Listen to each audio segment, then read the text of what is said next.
that one should be careful about entering into social relations. It is inevitable if you enter into relations with people on a regular basis, either for conversation, dining, or simple friendship, that you will grow to be like them, unless you can get them to emulate you.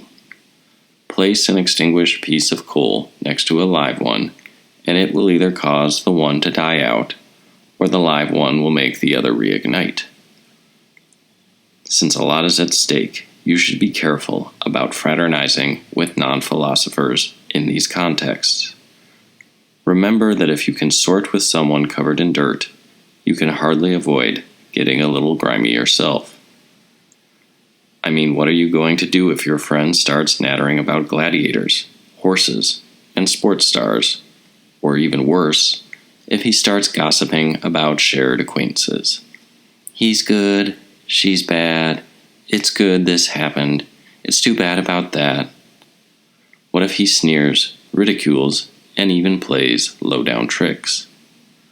Do any of you have the musician's ability to pick up an instrument, immediately identify which strings need attention, and bring the whole instrument into tune? Or Socrates' gift in every setting of winning over the company to his side? Not likely. Inevitably, you are going to adopt the common person's mentality instead. So why are they stronger than you?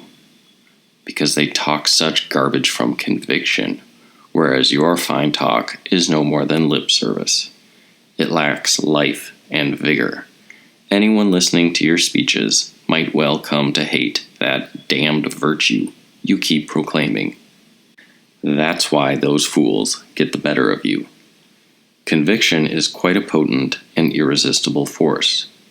So until those fine principles take root in you so that you can begin to rely on them a little, I advise you to use discretion in associating with such people. Otherwise, whatever you write down in class will melt away like wax in the sun.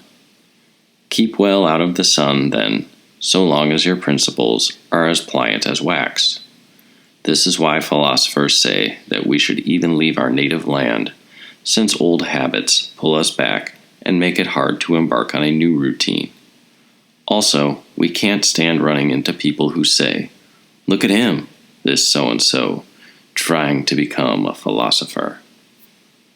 Similarly, doctors, for good reason, send their most chronic patients away to a different environment and a different climate. Adopt new habits yourself. Consolidate your principles by putting them into practice.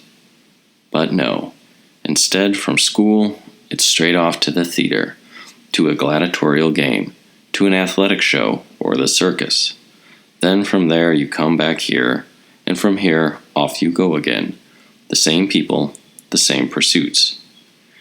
You show no serious discipline, concern, or care for yourself. How do I handle chance impressions? Naturally or unnaturally? Do I respond to them as I should, or don't I? Do I tell externals that they are nothing to me? Unless this describes you, forsake your old habits and your non-philosophical friends if you hope to amount to anything.